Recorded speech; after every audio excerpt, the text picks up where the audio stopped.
Okay, let's sit down. Dean, come on.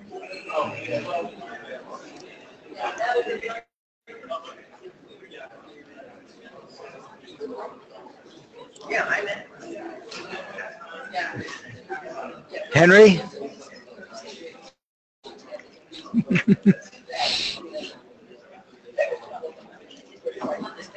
Okay.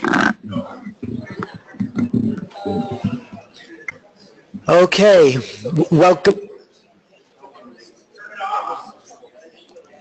This one's on. Oh, it's off. But thank you for reminding me. Okay, welcome back, everybody. We have a wonderful afternoon and evening. We're going to start with Tom Campbell, Retrocausality, My Big Toe. And then we're going to have a farewell almost dinner, we call it, because we do have half a day tomorrow. And then this after dinner, we have, we're not going to do feedback. We're going to do the feedback in the morning because Alexander Tofimov has a really wonderful program and he wants to show us his lab and the stuff that he's got there. And then we are going to be doing a truly international remote viewing experiment. And he's going to tell you about all that and he's going to set it up. So we really want to start him at 8 o'clock, okay? So after dinner, we'll do that. So right now, let me again introduce Tom. You like his younger picture there? We've got a long, he's, as I introduced before, but let me just do it again, physicist, consciousness researcher. He is the author of that trilogy, My Big Toe. Yeah, you like that, right? Theory of Everything. International lecturer. In fact, just recently he went through a major lecture tour, describes the nature of our larger reality, provides a complete theory of consciousness, explains our purpose and connection to that larger reality. Along the way, Campbell derives a more fundamental science and directly answers the most pressing problems and paradoxes of modern physics. But today, in addition to that sort of big picture stuff, he's going to be focusing on remote viewing and hopefully how to in fact make our remote viewing even better. So with that, let's welcome Tom Campbell again, part 2.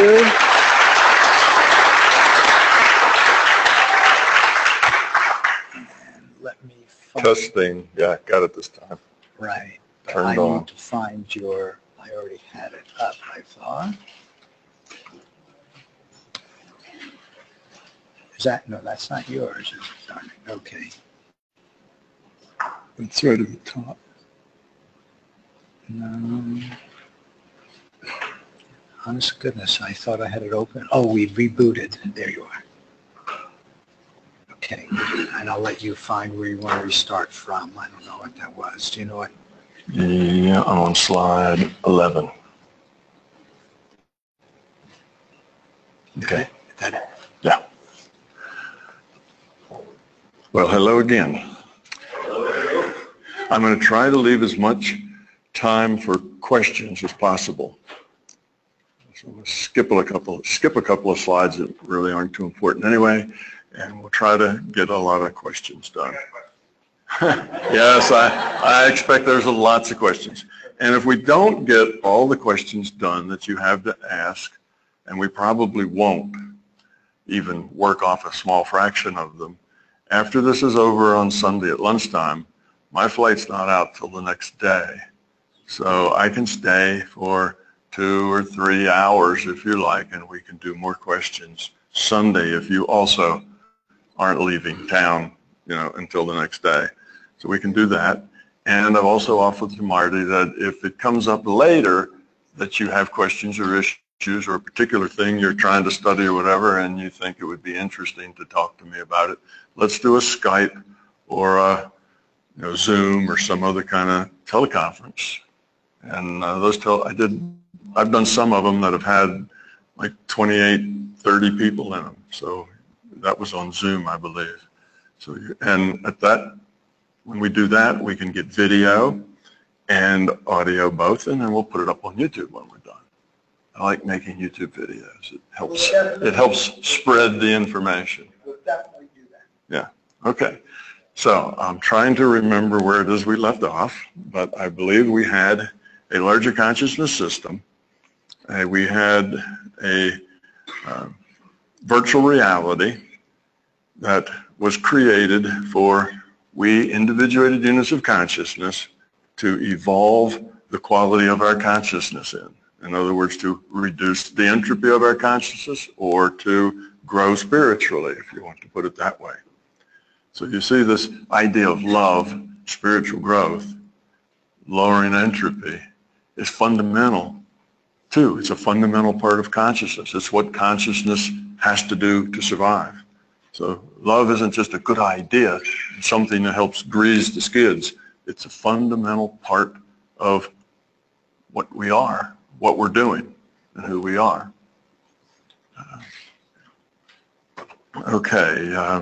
In a virtual reality, it's a little hard to get your mind around a virtual reality, because you've identified with your body for so long that seeing it any other way is really difficult. And sometimes people will say, well, does that mean that when I close my eyes, everything in front of me disappears? Well, only for you if you close your eyes. If there's anybody else, they're still getting data in their data stream defining what was, what's in front of you. If everybody leaves town and there's nobody there, does the city disappear? Well, there was no city in the first place, you see. There's nothing to disappear.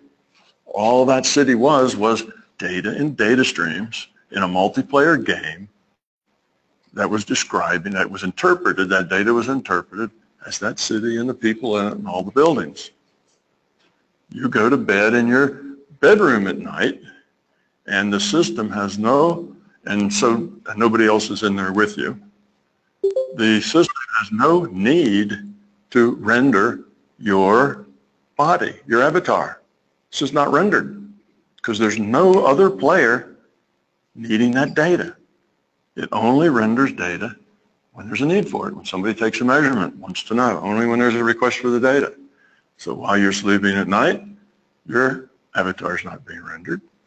But when you wake up in the morning, you have that crink in your neck, that's being rendered. Okay.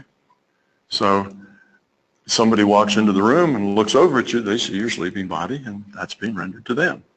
You have to get this idea that reality is created in the mind of consciousness, in a data stream individual to each consciousness, and that data stream is interpreted as this reality. And once you get that idea, then it makes a lot of really strange things seem not all that strange. Okay, I'll just make a few up, like lights in the sky. If you go outside and there's this big light in the sky, and you look at it and it's nothing like you've ever seen before, and it doesn't seem to be a star because it's not nighttime yet, et cetera, et cetera. Well, what is that? In your data stream, there's a light in the sky. And you may say, well, somebody else come out and look at this with me. If they come out and they look up and they say, oh, I see it too, there's some data in their data stream that says there's a light in the sky, you see. Now, does that mean that everybody will believe you because you and your friend both saw the light in the sky? Well, of course not. Does that mean that it was real because both of you saw it? This brings up the definition of what is real. There's nothing more real than information. Information is as real as it gets. For you, it was real. It was real data.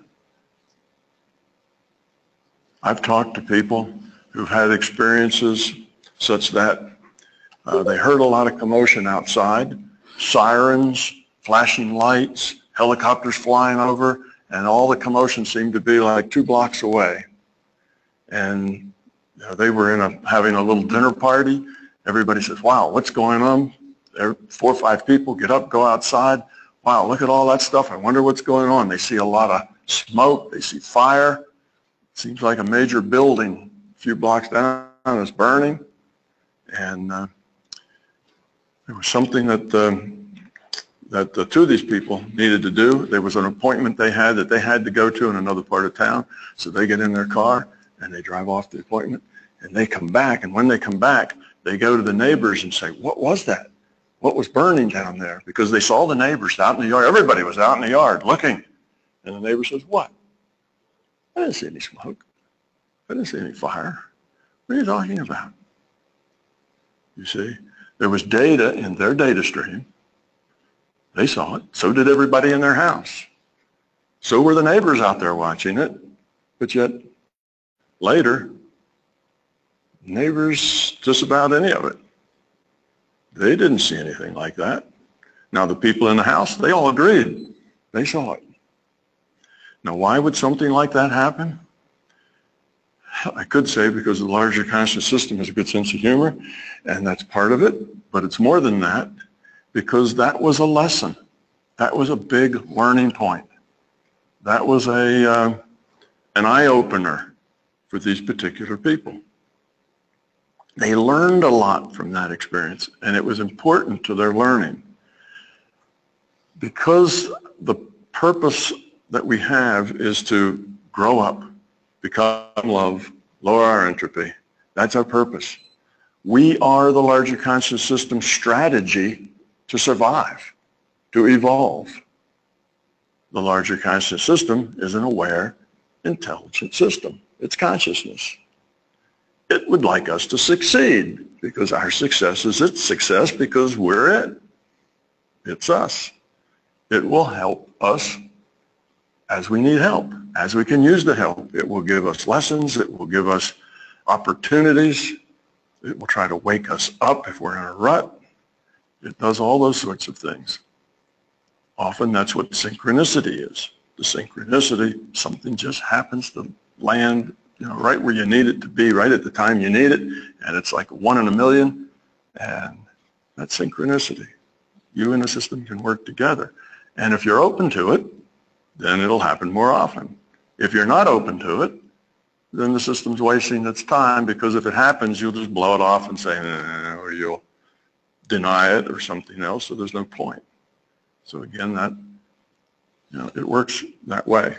So this is a difficult thing to understand and to get your arms around. I know it's very hard to think in this terms of a virtual reality and data streams, because it's contrary to everything else you thought about all the rest of your life and everything you believed, up until this time.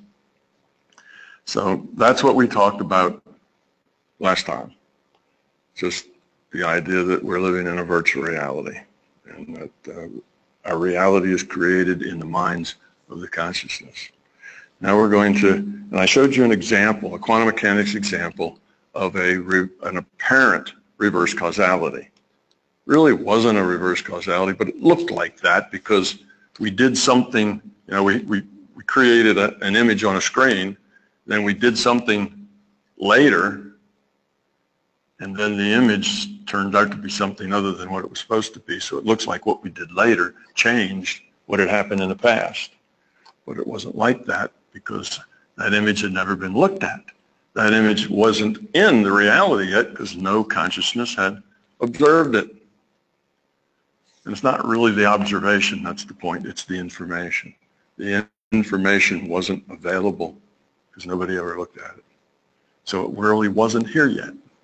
And then when we did make the measurement, things had changed. We'd erased some of that which-way data, as you remember. It's a different logical problem now, and it got a different answer when that measurement was made. So that's how that quantum mechanics works. I'm going to show you another false backward causality that, let's see, where's my pointer? It's hard to point to both of these, but I think most of you can see that one, can't you? No, it's not on yet.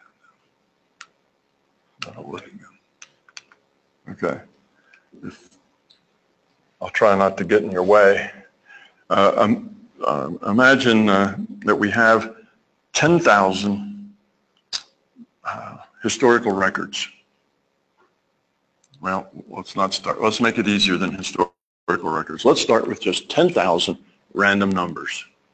Okay, with 10,000 random numbers, we're going to break them up into 10 groups. There's the 10 groups, 5 here, 10 groups, 1,000 each. And then we're going to break each one of these 1,000 groups up into 500. Okay. Now, we're going to apply our intent to change the average value of these random numbers. These random numbers are picked between 0 and 1. Their average ought to be 0.5, right? 0.5 between 0 and 1. But if you only had 10 random numbers, you wouldn't expect the average to come out to 0.5 because that's not a very big sample. If you only had 3 random numbers, it's even less likely that the average is going to be 0.5 because it's a small sample.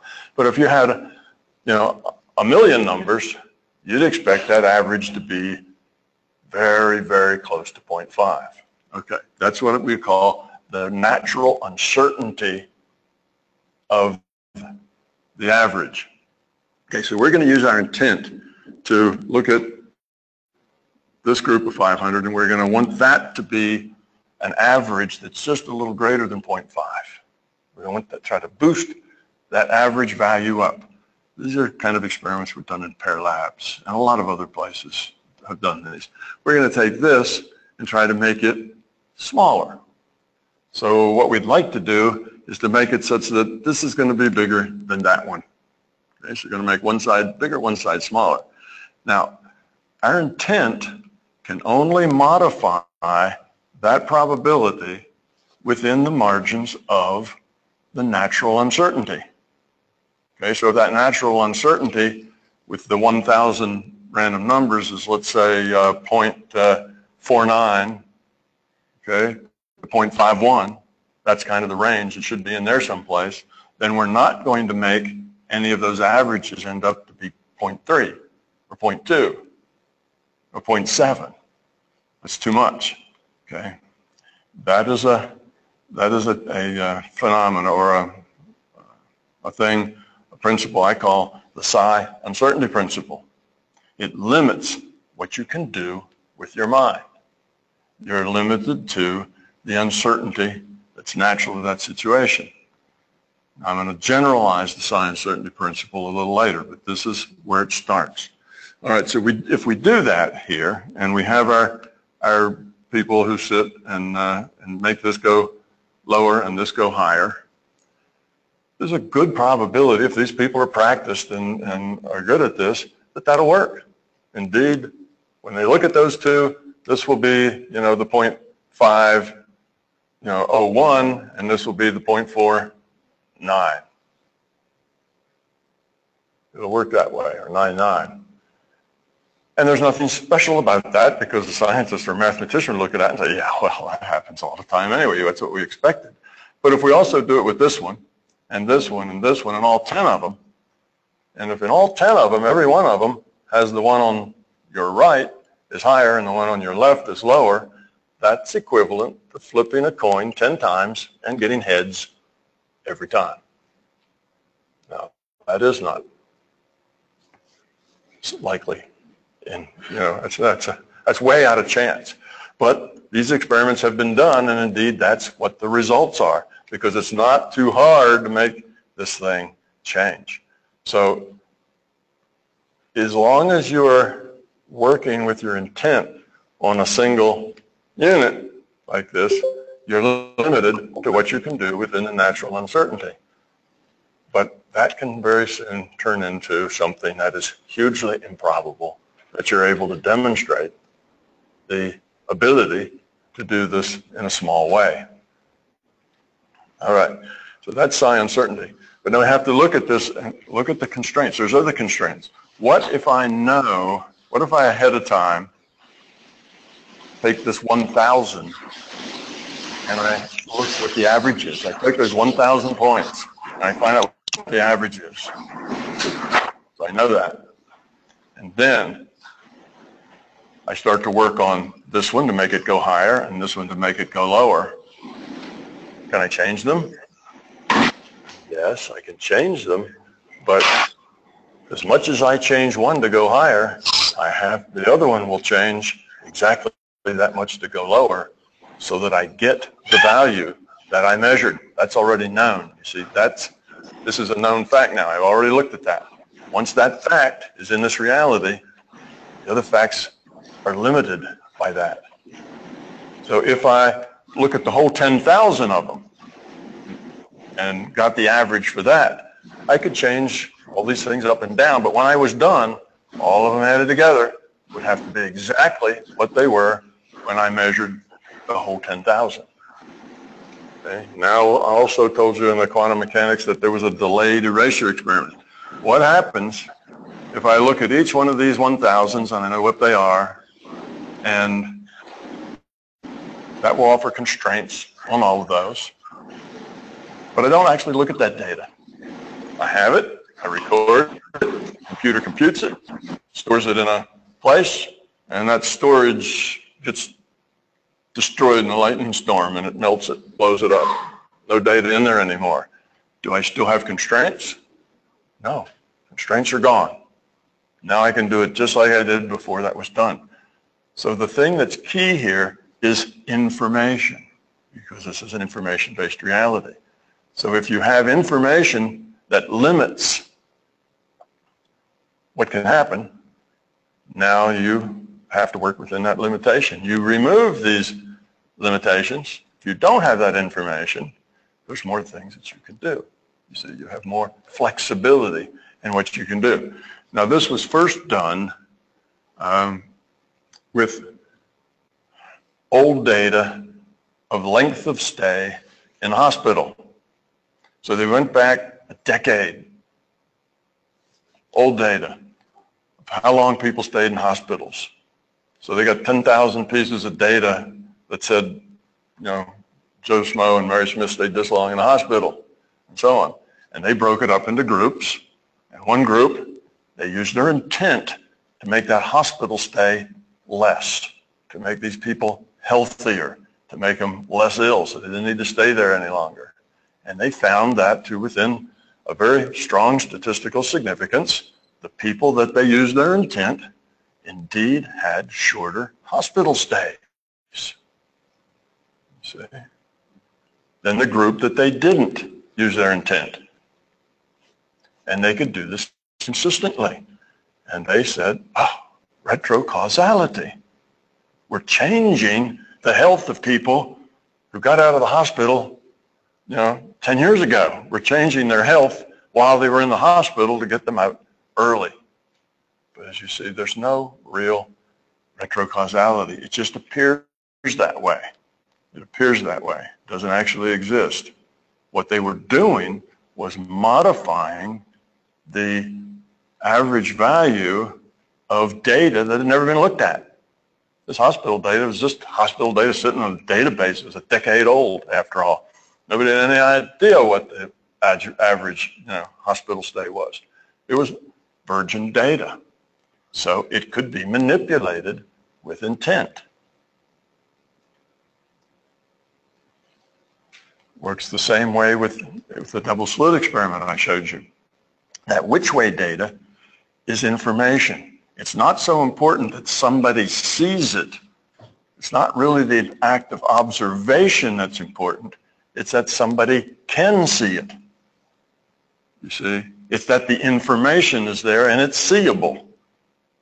That's enough. That puts it in this reality. The information is available for somebody to look at. Now, once you know that information about what slit it goes through, all you get is all the particles fall in those two lines. And without that information, you get diffraction patterns. You see, the information's key, not really the act of observation, but it has to be available to be observed. So that's the nature of the way this reality works.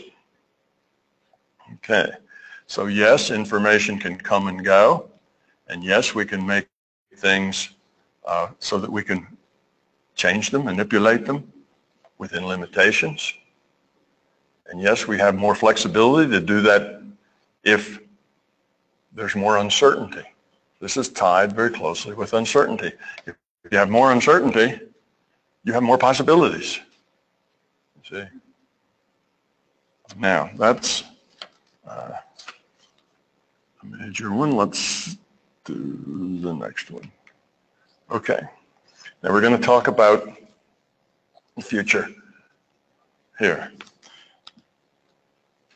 Okay, I showed you a slide last time that had a bunch of letters in the slide, right? Some had 26 Ks in it or something, and different number of A's and B's and C's, and those were 26 different possible outcomes and the probability of that outcome happening, right? That's what we had.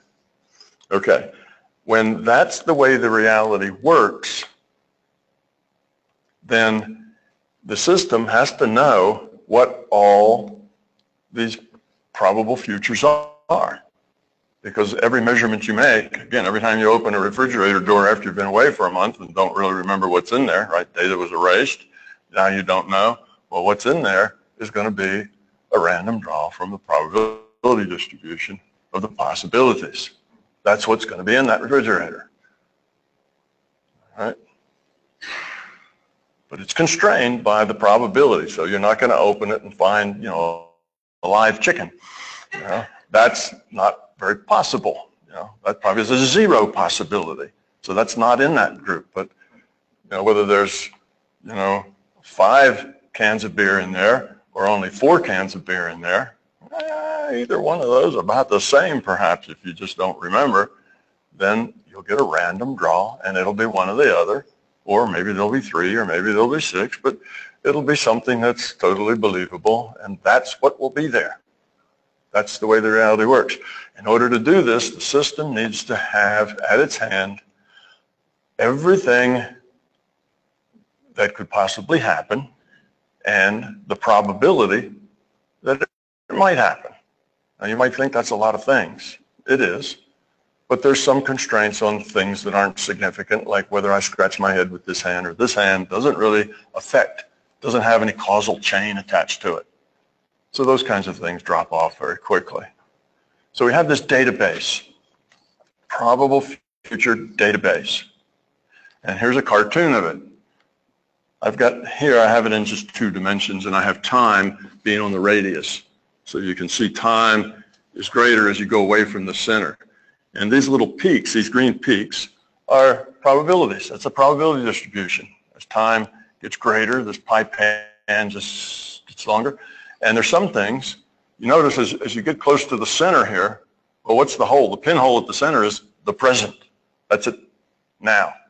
Okay, because the T's are times into the future. So that's now at the center. So this whole pie, if you will, this whole plate is like a cloth that's being drug toward the center and disappears in a hole in the middle as those peaks come in. There are some things like, you know, like maybe these peaks out here that are really pretty tall and pretty far out. Most of the stuff that's up really close is a lot higher because, you know, things that are only going to happen an hour from now are, you know, the probability, the constraints start to get put in around them, and they have less and less uncertainty as to how they could be. Well, that less uncertainty means fewer possibilities, which means the probability is going to go up among a fewer number of possibilities. So sometimes there's things way out here, though, which would be if you were a prognosticator betting on something happening in the future, that would be a good one to bet on. Some things like this one could be here. There's some kind of a range of things that they're not too probable over. And most of the stuff out here is just pretty low. So this is just a cartoon to give you a sense of what I'm calling the future probability. It's the probability of all the things that could happen.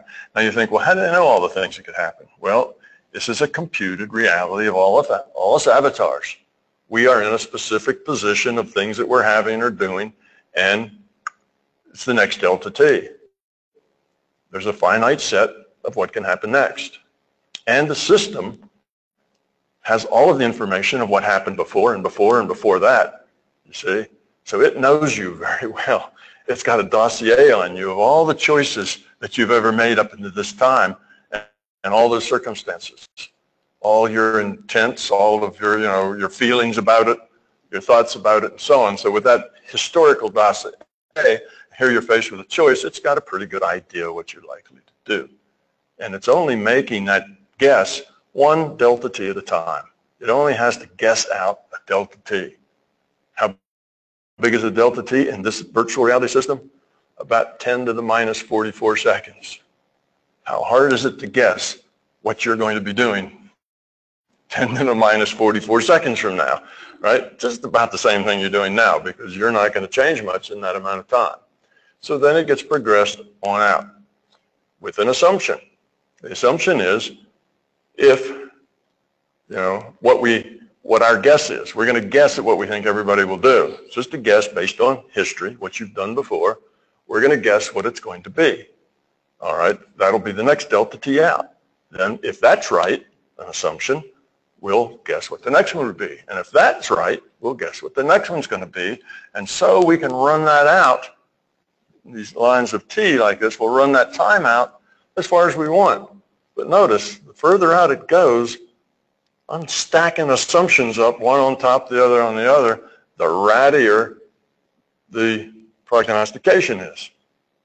You can only take it so far before it doesn't mean anything anymore. So you can only make a probability distribution go out so far in time before things don't really make sense because you have too many assumptions.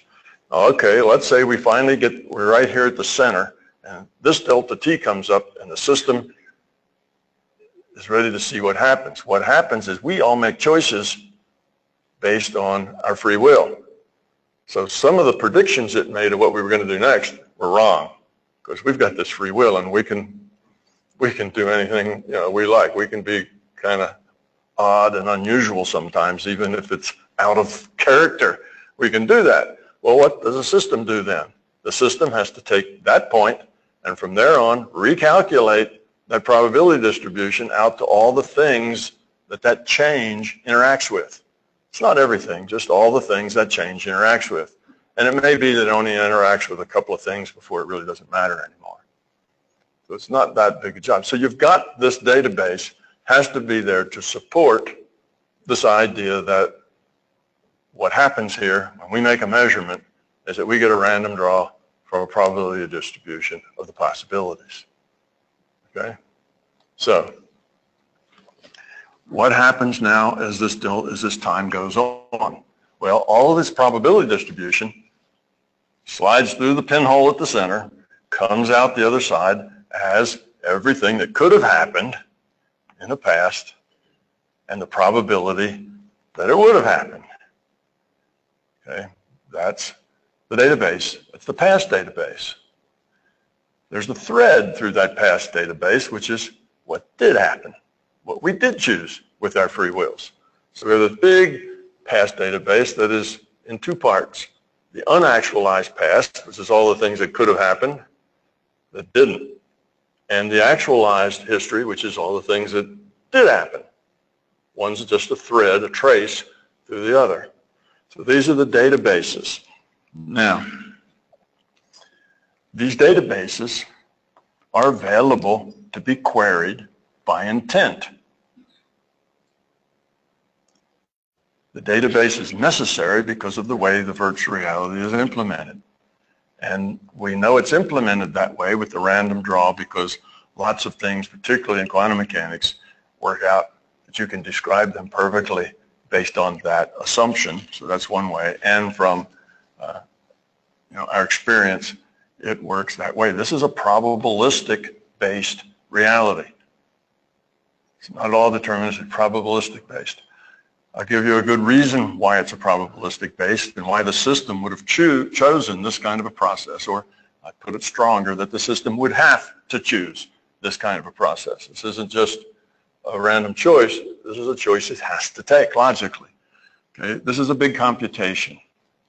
And a statistical simulation is so much easier with so little processing and so much simpler than a deterministic processing. Let me give you an example. Let's say we take a simple machine like an old Civil War cannon, right? It's very simple, hollow tube, throw in some powder that has a wick to it. You throw in an iron ball on top of it. You light the wick. It burns. It lights the powder. Creates a lot of pressure. Pressure pushes the ball out the other end. Simple machine. Okay. But remember, that's a virtual cannon with a virtual wick, virtual powder. And if you were to calculate deterministically where that cannonball is going to land, it would probably take the superest of all the supercomputers we have, all week to do it. If you did it down at the atomic and molecular level, if you actually looked at all the molecules in that burning process and in the power, because it isn't going to burn evenly. This part will burn before that part, and the pressure will move it around more. And the barrel isn't exactly cylindrical, and the ball isn't exactly round. And you get down and the way the thermal energy gets dispersed through it, every time is different. It's different. One reason, just because once the ball goes out of that cannon isn't the same anymore. That barrel actually flexes. A little bit of material is worn away. It's a different problem now. And does that make a difference? Well, it does at the atomic and molecular level. It makes a big difference in what pressure is where. You see? So a calculation from the ground up is horrendous just to do that simple thing. Billions and billions of things to compute at the atomic and molecular level. You probably wouldn't have to go, in this case, to the atomic. You just probably go to the molecular level. But that's an enormous problem. And every time any cannon is fired, you have to do the whole problem again because there's different things there. You see, the barrel's a little worn. Now the temperature's different. The barrel's a little warmer than it was. It flexes a little different. It expands. It contracts. Everything changes. So every single shot that's fired, start over from the ground up with a billion calculations, weeks worth of calculations on a supercomputer. That is the grounds up deterministic. That's the way a simulation is done with determinism. Here's the way you do it with statistics and probability. It's a virtual cannon. So if the cannon exists, avatars build it, the larger conscious system has modeled it because that's how they get the data from it. So it has a model of that cannon. So the larger conscious system fires that cannon a million times, sees where all the shells go. It does this deterministically, okay, where all the shells go, and then it does a probability description of that. Oh, well, most of them fell this far from the parabola trajectory. Some of them fell this far and that. And here's the pattern that they have. If you look at that, and if you do that for even 1,000 shells, you get a real good idea that the next one is going to land in there someplace. And they can even say, as a function of number of shells fired from that cannon, how does that pattern change? So that can just be done experimentally, calculated. Consciousness is fast. Its computer is really good. So it does that, but it only has to do it once. Now, all of the cannons like that one in the whole war, all it has to do, you fire a cannon, go into probability distribution, take out a number, there's where the ball went. See, simple. It doesn't have billions and billions and billions of calculations to do. It simply looks at what's probable, takes a random draw from that probability distribution and say that ball landed here. Next time it's fired, takes a random draw from the probability distribution, that ball lands there. See? So in order to be parsimonious in the simulation, it's a computer term that means being efficient and being effective, you have to move to a probabilistic simulation. A deterministic simulation is just silly. It's way too hard, and it's not necessary because the only reason that anybody uses a deterministic simulation is because they don't have enough data to make a good probabilistic one. Otherwise, they do a probabilistic one if they had the data to precisely define the probability distributions. Anybody would do that because you get the same answer. It's just a whole lot easier. And the larger conscious system can always have very precise probability distributions because it has everything. Everything here, it's modeled in this big computer. And its time step has billions and billions of cycles between every one of our time steps. Our delta t at 10 to the minus 44 seconds is big, fat, compared to what consciousness system runs. So it's got lots of time between our delta t's to do any kind of analysis that it needs.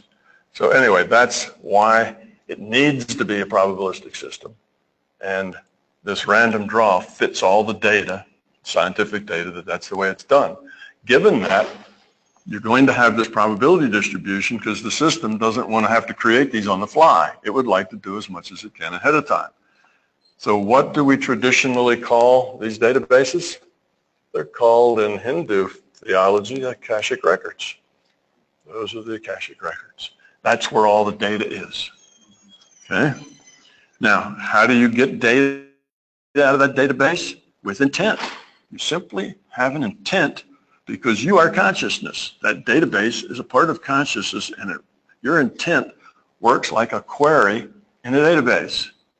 You intend for a very specific piece of data, you'll get that data back. Okay, now notice we have a probable future, we have a unactualized past, and we have an actual past, an actualized past. All of that data is there. And what do we know about database querying and retrieval? It's essential that your query is exactly right. It's just what you want. It's you know, if you have a general query, you'll get a general result back.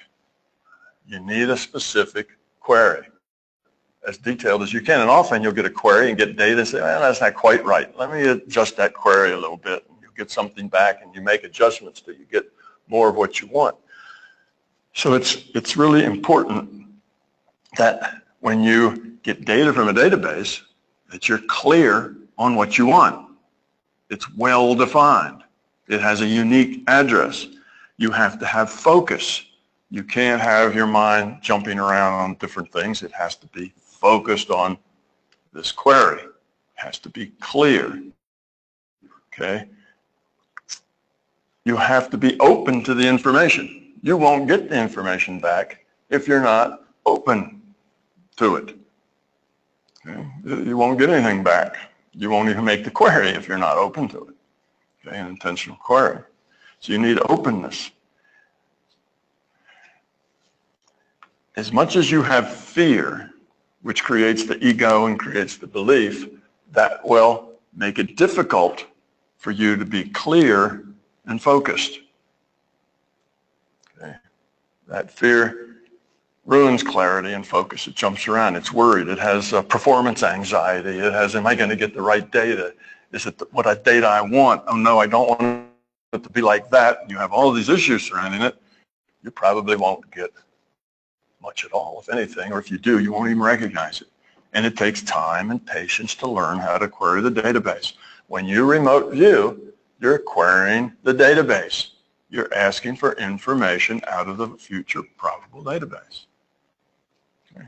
And it's all there. The data's all there, but it's just probable. This is a probability-based simulation. It has to be. Anything else doesn't work. It's not logical. So that's what you're doing with your remote viewing. You're getting data out of a database. You can remote view into the future, and you'll get what's most probable at that time. If you're remote viewing something that isn't going to happen for 10 years, well, you know, the probability is going to be a little flaky out there. You may not get the right answer because a lot of free will choices are going to be made in the next 10 years that might change that. Okay? But if you're going to remote view something that's going to happen in an hour or a day or a week, well, the probability could be pretty stable for some things and still could be up in the air for other things. All right? So that gives you some sense of boundaries and limitations that you have based on time, how far out, and what the difference is in probabilities. Okay, now, you query this database not with your intellect. You query this database with your intent, but the intent has to come from the being level, roughly associated with your subconscious. Not exactly the same, but a similar kind of idea. It comes from the being level, not from the intellect. The intellect says, oh, I'd like to know about such. You know, it's like making a wish. It doesn't carry any force. And maybe that would be, you know, to give you a little example of that, the reason that we talked about before, the reason why you have to pick up all the trash in your office building rather than just ask the janitors to do it or you know, snap your fingers and have it go away, is because our purpose here is to grow up, lower our entropy. When we do that, we change. We're a different person when we grow up. We actually change ourselves into be somebody different, more grown up. A lower entropy person is a different person, makes different choices than they were before. That's our goal. That's what we do. That counts. Making wishes doesn't count because it doesn't move you toward love. It doesn't help you grow up. It's this difference between acting and being. Acting nice, acting caring, gets you no points. It doesn't help you grow up. It's an act. Being kind, being, you know, caring, that helps you grow up. That helps move you to becoming love, not acting like you're love. So if you go into your office building and you say, janitor, clean up this mess, you've got no involvement in it, really. You're just giving orders. That's like wishing at a wishing well. It's all from the intellect. It's not from the being. It isn't going to help you change yourself any. Therefore, it doesn't count. You see? That's why this thing about you got to do it. You got to do the work. If you don't do the work, it doesn't count because it's not changing you. You can wish all kinds of things and it doesn't make you grow up. That's the point here. The system only supports you growing up. The system doesn't support you making wishes. That's irrelevant. See, we're getting other people to do your work for you. So it's all about you growing up. Well, that's the same way here, getting this database, getting this information. So that brings us to the last thing that I want to talk about on this one, which is another variable in how well this works and how successful you are, you know, besides clarity, focus, and working out of the being level, okay, which is working out of a level, and also, I guess I should add to that, it's not quite the same, but working out of a level that has no fear and has no ego and has no beliefs, because all those are limitations. All that's high entropy stuff. That messes it up. Wrong reason. So you do it for an ego reason. Oh, well, the reason I want this stuff cleaned up is so I can make more money, or I can, you know, get a better girlfriend, or it'll make everybody like me better. Wrong reason. See, that's ego reasons. I want to clean this up because I want to grow up. I want to change. I don't want to be like this anymore. That then does something, you see. So this ego gets in the way, as does belief. I want this cleaned up because I believe it ought to be neat. Well, that's not important what you believe. It's important what you are. Okay, so the last thing that matters is the quality of the intent. If you have an intention that you need this data because, oh, it would be fun, or because you could use that to make a better investment, or because whatever. Well, you want this data because you'd like to, you know, remote view the ladies' locker room after the game, right? That's what you want this data for. You see, that is not very supportive of the purpose of the system. So the system's not very cooperative in working with you. See, so that's another constraint on your ability to query the database, is the quality of your intent. Is that a good quality intent? Now, just wanting to learn how it works and get connected with it and learn, you know, you grow from, I mean, all of us know if you work down this path, even if it's just limited to remote viewing, it's a growing process. 10 years down this path, you're a different person. It changes you. You grow up. You start to see bigger pictures. That is, if you really are doing it, it's a growing process. Well, that's good. That's lowering your entropy. Will the system support that? Sure, it'll support that. Okay. That's why that Marty was saying when at the end of his first day's talk, he said, and you need to also be concerned about doing the greater good, right? And the greater good's important. Well, why is the greater good important?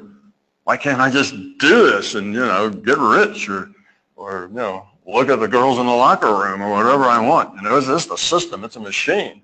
Why does the greater good have anything to do with it? Well, the greater good has something very fundamental to do with it. That's the way the system's set up. It's about growing up and becoming love. And if you're working at counter purposes to the system does not go out of its way to help you. It may even go out of its way to block you, to get in your way, to give you some bad information or whatever else, because that's not the way it goes. Now, it will not do that by manipulating you. You still have free will, but it can certainly put blocks. It can certainly put things in your data stream that confuses the heck out of you and makes you maybe not do that anymore. Okay. We make up tools. Very few of us have so little fear and so little ego and so little beliefs that we can just say, database, I'd like to know about this. There it is. Most of us can't do that. Okay? We don't have that ability. If you did have that ability, you could do that. It's not that that can't be done. It can be done. It's just that most of us can't do it. So what do? We make up tools. The tools help us make the connection, help us get the answer. Okay? So now these tools, the tools can be all sorts of things. They can help us make the connection, and they can specify the output format. What kind of output format do you want? You get to tell the database. It's much better in Google. Google just tells you in a bunch of words in a list in order of how often they've come up before. You can actually tell the system, I'd like this data as a graph. I'd like to inquire about the health of Susie Q, and I'd like to see health on this axis, this y-axis, and I'd like to see time on this axis, and I want to see her health as a function of time. And if you're a statistician, you can say, I'd like to see the error bars on that out to a 3 sigma level, and you'll get that too. See? So you can get any format you want, or you can say, I want it in a picture. I want a picture of Susie Q, and I want everything that's healthy white and everything that isn't healthy black. Oh, and that black stuff's the stuff that's the problem, you see. Now that's a visual, that's a picture image of getting the data. But you don't have to get it that way. You can get it in any format you want. That's part of what you can do. Well, there's lots of ways to create output formats that have meaning to certain people. And most of this is individual. You have your own ways of sensing, getting your format. How do I want it back? It's how do I want to see the data? Mostly remote viewers look for pictures, but they can work with clay. They can do other things. Doesn't matter. You can specify how the data comes. For instance, there's lots of prognosticators who come up with little tools they make up that do prognostication, and they work. Some of them are ancient, some of them are newer. The tools work, and the reason they work is the tool itself has a lot of uncertainty about it. Okay? It's an uncertain thing that the consciousness system can modify this way or that way, and if you look at it, nobody was ever noticed and modified. So it can do it stealthily, if you like, so that nobody really notices, because it's within the uncertainty of what that would be. So what am I talking about? Tea leaves? Well, if you look at tea leaves, it's pretty random what's in there. There's a whole lot of uncertainty about how those little chunks of dried tea are going to end up on the bottom of the cup, right? With all that uncertainty, the larger conscious system could make them fall in any sort of pattern, and you'd look at it and just look like tea leaves. Wouldn't mean anything. But if you develop a system that says, if the tea leaves come in 2 little bunches here and then a big bunch next to it, that's a family. And if the tea leaves do that, that's a trip. Somebody's going to take a trip. And if the tea leaves do that, that means this. So if you come up with a code, if you will, a way of saying what it means, now you've created a format with which the larger conscious system can send you data. And nobody notices. So you learn how to read tea leaves. That's why you have to learn it. You have to learn the code. You have to learn what things mean. And as long as your intent is of good quality, you can go out to that database, get things, and your tea leaves will tell you what the answer is. That's just a different output format than a picture. Ancient people used to throw a handful of chicken bones. And the way those chicken bones fell, what was on top of what, and so on, and leg bones and other bones, and how it displayed, that would tell them something. Well, that's random. You heap a bunch of chicken bones in the air, it's very random how they're going to land. So you can make a system of which the system can tell you the future, give you information based on that system. I have to go questions at the end or I'll never make it through this. Okay, what about the tarot cards? You got to shuffle the deck first. That's the only way it works because that produces uncertainty. You see, once you do the really good shuffle, you got uncertainty. So then the system can work. What about the I Ching? Right, the I Ching, you drop a bunch of reeds or you can flip dimes or nick pennies or something if you want. It's uncertainty. The system can then communicate to you through the I Ching because there's all these little hexagrams that mean something, and they can pick out a hexagram just what you need that helps you out because there's uncertainty. So this is how you can use uncertainty, to produce a communication output format, and all these things work. People who read tea leaves really can tell you something about the future. We go to astrology, and it's got a component of that in it too. You got so many heavenly bodies out there and how they interact and which one influences which one at what time and so on, that you've got a lot of uncertainty how that can be interpreted. So you can get things that, that work. People who do horoscopes, they have to get in the same state that you get in when you do remote viewing. When they're going to do a horoscope, they get centered, they get quiet, they have intention, they get information. And their information is in terms of what they see. But there's a little more to astrology than that, but I don't really have time to go into it. But that's just one of the components of it. All right, now,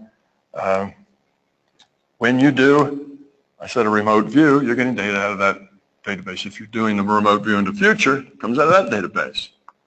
Now, that database has in it everything that could possibly happen and the probability that it does. If you don't have a clear intent that you want to pick the thing that is most likely to happen, and you just say, database, tell me about such, you may very well get information back from some less probable thing. You could say, database, I want the third most probable thing in my data, not the first. But you have to specify. If you don't specify, then it's not a good query. If it's not a good query, you'll get noise in your result because sometimes your query won't be specific enough. Okay? If you're into the past, you've got a lot of unactualized past, just one thread through it, and if you don't specifically say, I want to look at the stuff on the history thread, you can sometimes get stuff that's elsewhere. Okay, now what happens when you don't make a good query? What happens is that you get a random draw from the possibilities because you haven't given it a good address. It's like sending a letter to Elm Street. Well, there's maybe 300 addresses on Elm Street. So the postman, if it's a conscious system, gets to Elm Street and says, that's all it says. It takes a random draw from all the homes that are on Elm Street, and that's where he delivers it. It's that sort of thing. You just get a random draw out of the possibilities if you don't narrow it and make it very precise. All right, let's see. So remote viewing is a direct query. You're doing a direct query to the database. Your output format is images, and all of your protocols, all of your processes, including the clay, including everything else you do, the cool down time, everything, part of your processes, are tools that you create in order to help you focus that intent properly to get the information. And they're tools that you use to help you receive that information. You need the right mindset. So you practice making these tools. Just like people who read tea leaves, their tool is a way to decode the information. And it's tea leaves or bone, chicken bones. That's their tool. So you have a database, and then you have tools that people make up to help them access the data more effectively. If you were fearless, no ego, a very loving being, you could just access the database directly. You wouldn't need any tools. You just send the query and get the information. And people do that. But most of us need tools.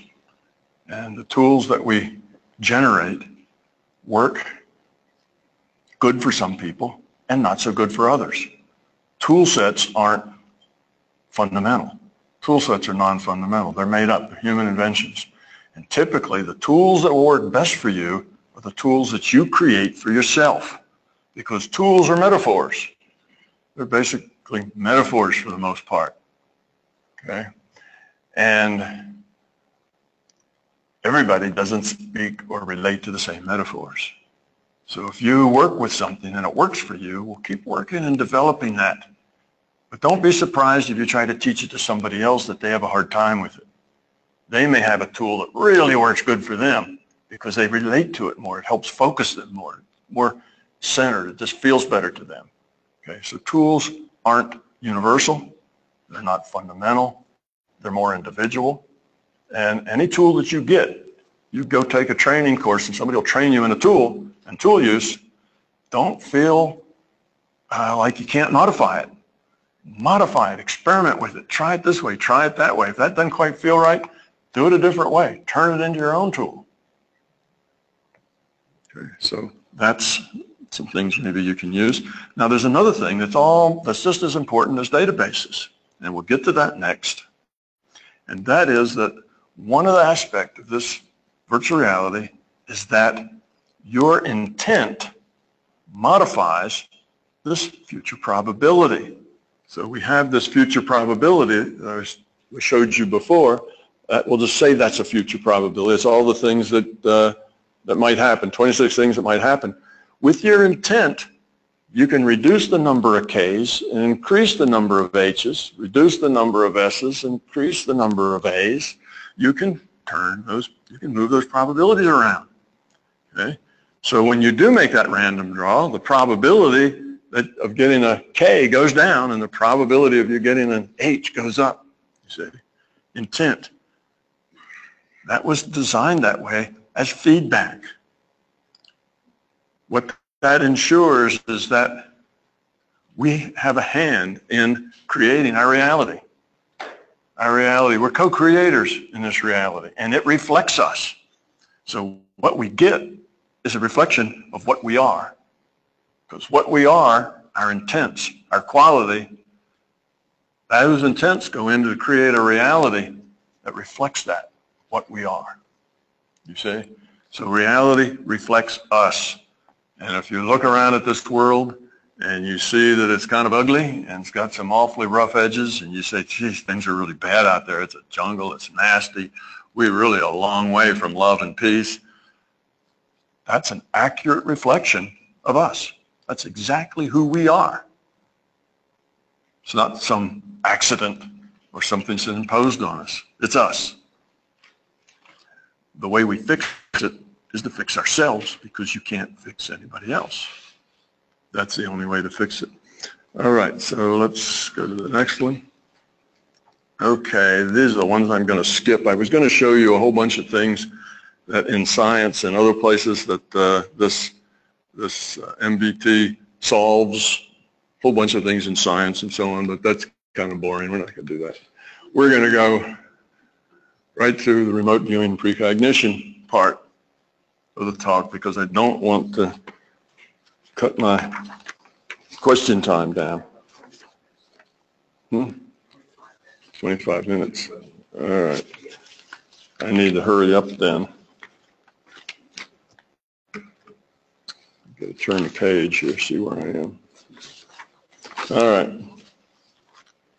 Okay, we've said the first bullet there. It's a direct query. The remote viewing is data collection from a probable future or an actualized past or an unactualized past. That's why the clarity is important. You need to know what you're asking for, and you need to be clear that you give more precise things. Notice you'll always have people, when you're remote viewing, that you say you have 6 targets. Somebody will show up that said, I got all 6, but I got them in the wrong order. I got the 3rd one first, the first one last, and they get all of them in the wrong order. Why is that? It's a fuzzy intent. If you intend to get the picture, but you're not real clear about which one, you'll get a random draw from the pictures. If you don't keep a real tight intent, you did ask very clearly that you wanted one of those pictures, but you didn't necessarily specify exactly which one. Or if you did, you couldn't hold that focus. It wasn't clear. You had that intent for a few seconds, but then your mind wandered off and wasn't with that intent anymore. It was kind of doing other things. You see, you have to have the intent and hold it all the time that you're getting the information. Our intents wander around, so sometimes we'll get pieces of this and pieces of that because our intent isn't focused well. That's an unfocused intent that wanders around.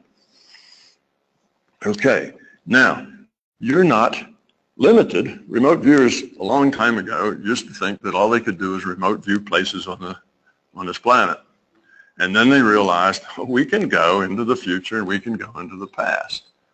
When they were just doing them on this planet, they were doing the same thing. They were getting the same data out of the database, except they were getting it out of the current database, right? This past database is only 10 to the minus 44 seconds old. That's the last entry. That's pretty close to now.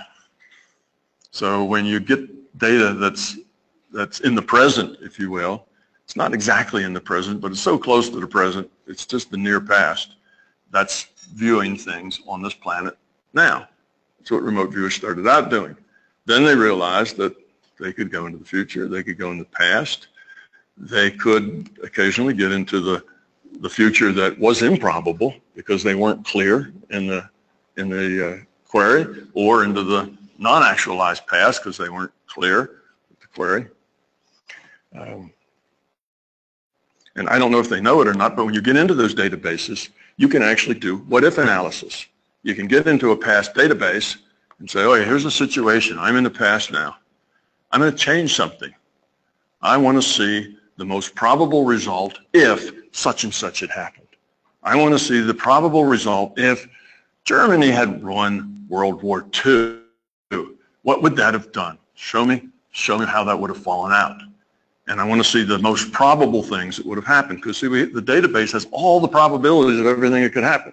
So it can follow down and says, well, if we make this change, then what would be probable after that, given that change? And it can display all that out. Or if you want, you could say, I want to see the 10th most probable thing, whatever. And if you don't specify, you have a fuzzy intent. May or may not work so well. You can do what-if analysis. You can do it in the future. You can do that as well. So there's lots of flexibility you got in getting around these databases. You just have to develop your own tools for doing it.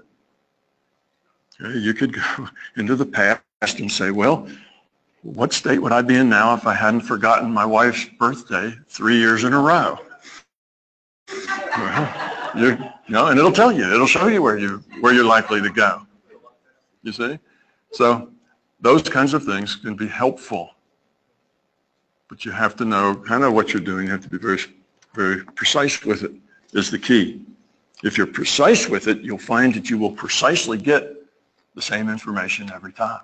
If you precisely go to that time in the past, you make the same precise change, you will precisely get the same thing.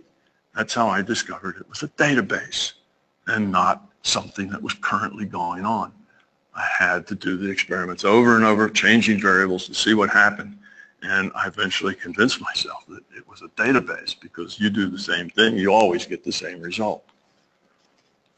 Anyhow, let's see other things. Limitations. Oh, before limitations, the reality frames. You're not relegated just to these databases. You can go any other place with your remote viewing. Your remote viewing isn't a whole lot different, actually, than lucid dreaming or even out of body. They're all related.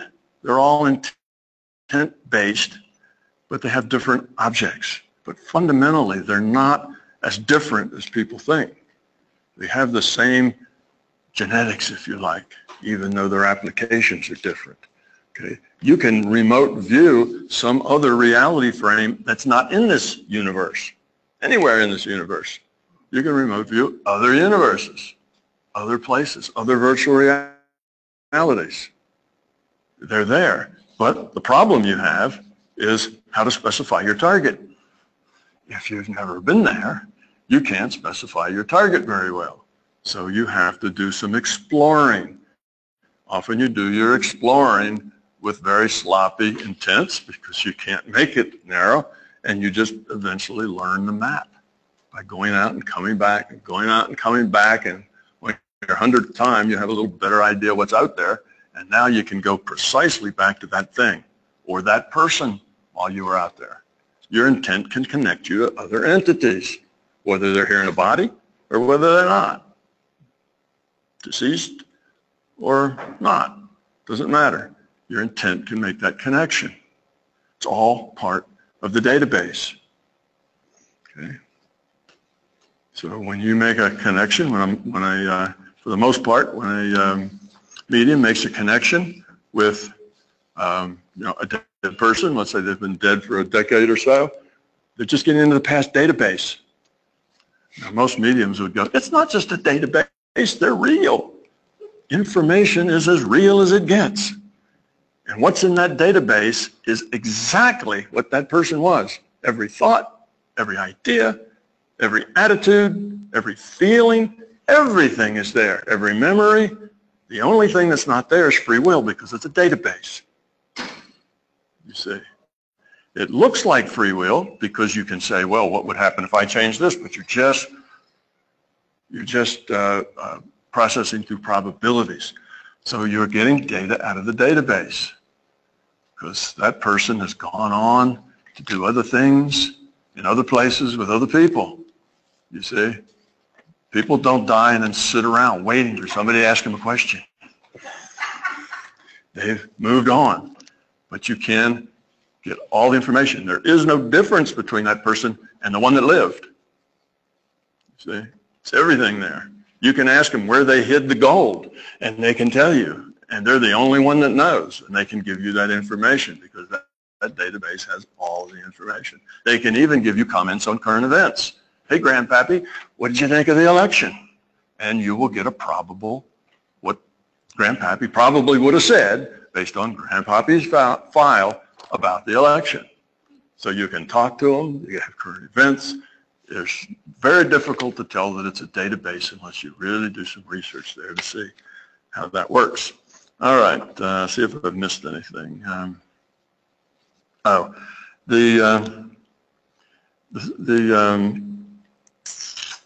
Psi uncertainty I talked about. Psi uncertainty is limited to the natural uncertainty, right? Well, you have technical psi uncertainty and you have social psi uncertainty. It's a different thing. Social psi uncertainty is limited to something a little different. It's related to the uncertainty in the whole system, in the whole virtual reality, and how that relates to entropy. Okay, what I mean by this, that is, let's say, for instance, you've got a lump on your arm here, and you're not sure what it is. That's the time to heal it, because there's a lot of uncertainty there, right? A lot of uncertainty there, so you can heal it pretty easily. Go to a doctor, he does a biopsy, he says, you've got a malignant cancer, and it's the kind that'll kill you in a month. You say, well, let's get another opinion. The fourth doctor says the same thing as the first doctor. They all say the same things. Now, there's not much uncertainty there. It's really hard to heal. Earlier, it was easy to heal. Later, it's hard to heal. See, uncertainty makes a difference because now healing is just modifying that probability distribution. That's what healing is. You're modifying the probability distribution to, in the future, be healthier with your intent. Intent modifies future probability. Placebo effect. Intent modifies future probability.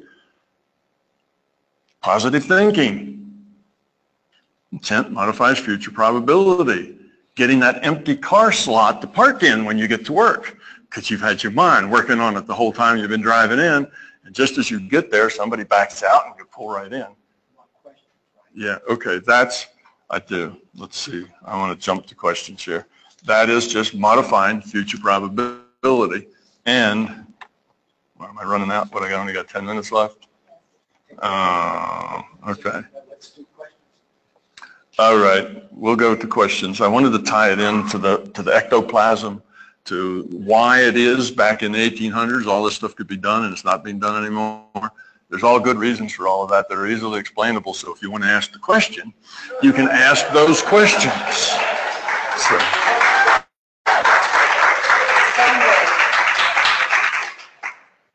Yeah, Sunday. Sunday I will be here after. We will stay in this room Sunday. So when it was supposed to end, Tom Campbell is on after the normal end. All right, so let's do questions now. I just wanted to No, you. Can you guys go up to the podium? I guys have questions. Yeah, come up and talk. I wanted to say something about the part of when you were talking about querying the database and getting information. And there was one part where you talked about some people, when they're querying a database, the intent, sometimes only one person knows the intent of something. And I want to just give you an example of what I found out to validate that. I did a study about climate change and global warming and all that. This is not a political discussion, but I wanted to say I found out later that the original climate, condition that people said, this is what it is, this is the facts, was all done through a computer simulation. And nobody on the outside got to know the questions that were being queried into the computer at NASA to know how they came with that output. So the intent does drive the findings, and that was, so I just wanted to tell you that that's an example where the intent of the researcher or whoever's doing it makes a huge difference on how the experiment comes out. Absolutely. Yeah. Absolutely. It's very difficult to remove the experimenter from the experiment. Your elementary school teacher who thinks that she's got the dumb kids, those kids will do worse. The teacher that thinks she's got the bright kids, so she treats them like bright kids because she has this intention. And she gives the kids that intention. Oh, you're all bright, so they all feel bright. The other kids all feel dumb because, well, you're the dumb class. Don't worry about it. You're the dumb class, They all do poorly. That's intent. Modifies future probability. It turns out that way. Japanese history. My teacher didn't like me. Yeah. But if you think about it, that will solve an awful lot of the problems of why things are the way they are. Another question. Okay, so say I'm managing a group, a prediction group, an app.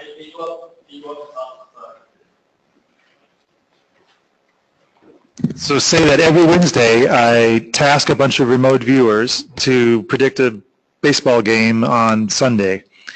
So the question is, will a viewer that sends me a transcript on Friday be less accurate than a viewer who sends me a transcript 5 minutes before the game?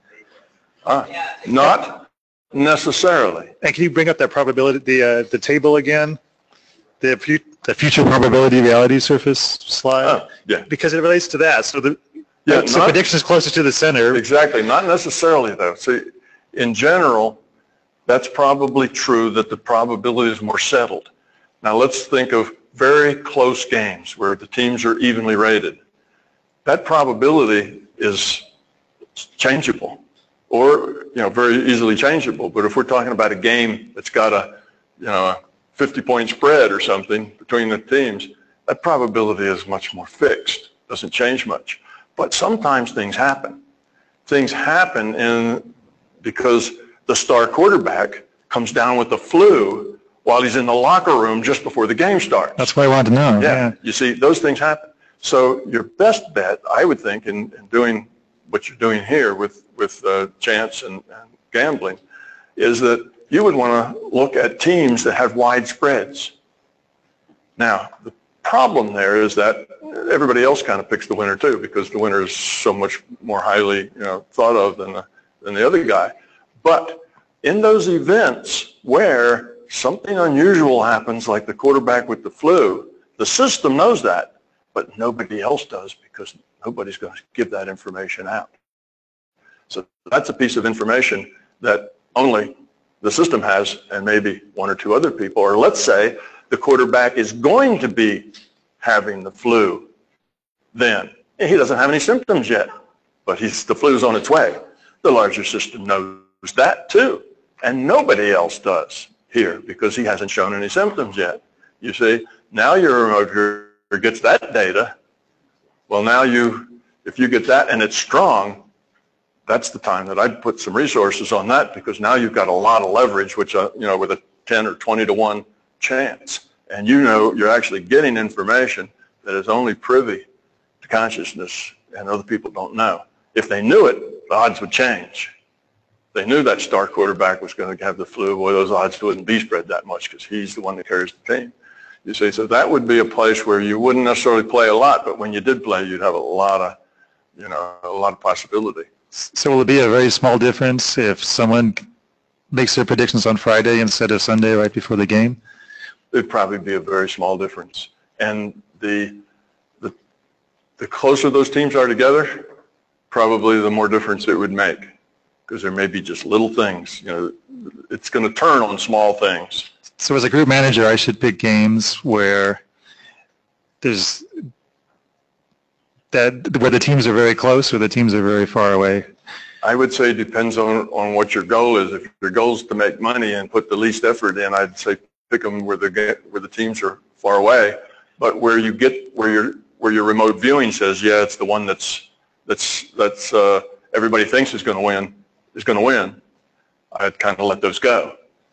But if the one that says the one that everybody thinks is going to lose is going to win, I go put some resources on that one, because there's a chance that that's based on knowledge that nobody else knows. Okay. A chance that if you get a strong indicator there, not a weak, but if you get a really strong indicator on a long shot, I'd bet on the long shot. Yeah. Another question? Can you please go up if you have a question? Oh, I see. We have one coming up. Come on up. Come on down. Yeah. The object of this is to get the end result. We don't necessarily care. When we're doing remote viewing for ARV, we don't care what precedes the event. We don't care about the quarterback. We don't care about the team. We care about the end result, the score. Right. That's a tool. And that's the only tool we pay attention to. Right. You look at that tool, and what you're seeing is the winner. You're asking, show me I want to know who the winner is. It's basically what you're asking the system. And the system at that time tells you who it looks like the winner will be. And that works. No, it doesn't tell you who it is. It tells you who the winner is. Yes. It's not a possibility. It's a fact. If you've read the information correctly. It's not necessarily a fact. It isn't a fact until the game's over, because things can change. See, when you get that probability, the system may not know. See, random stuff happens too. This is free will. Randomness plays. So let's say you did it an hour before the game, and it says, it thinks Team A is going to win. Well, in the middle of the game someplace, some key player might have their leg broken. Big difference. Probabilities all change now. So it's not a given that what you get, even if it's right at the time, will still be right at the end. But the way I understand ARV, with the target being after the game, all the stuff that precedes that is academic.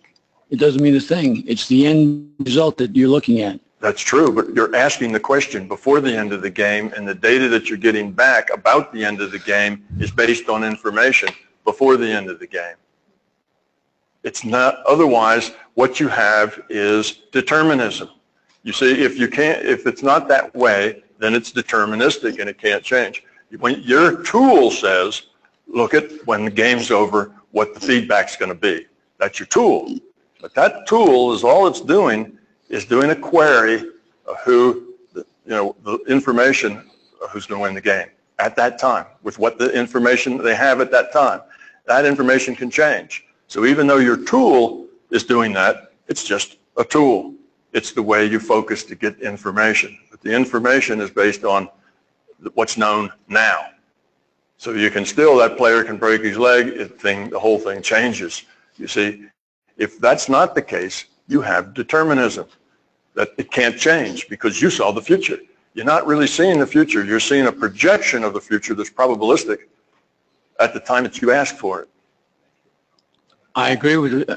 Yeah, go ahead. No, I was just going to say, that's an important point of view. There are other points of view. And we'll talk about that actually tomorrow, and he'll be able to answer more questions. I agree with what you're saying, but I think the thing is, you see the future. If you see the future, the question becomes, is it real? Is it going to happen? You only think you're seeing the future. It appears that you're seeing the future because your tool is to get the information out of the future. But the information you get is not only the information that's there at the time you ask. Based on probabilities. Based on probabilities. Okay. Still a question. I can't answer it. So it's the appearance of getting future information. Yeah. And in general, it's pretty good because in general, the system is pretty good at its guesses. It's very seldom that it makes a mistake. So it's a good tool. But I see the difference between determination and determinism and free will.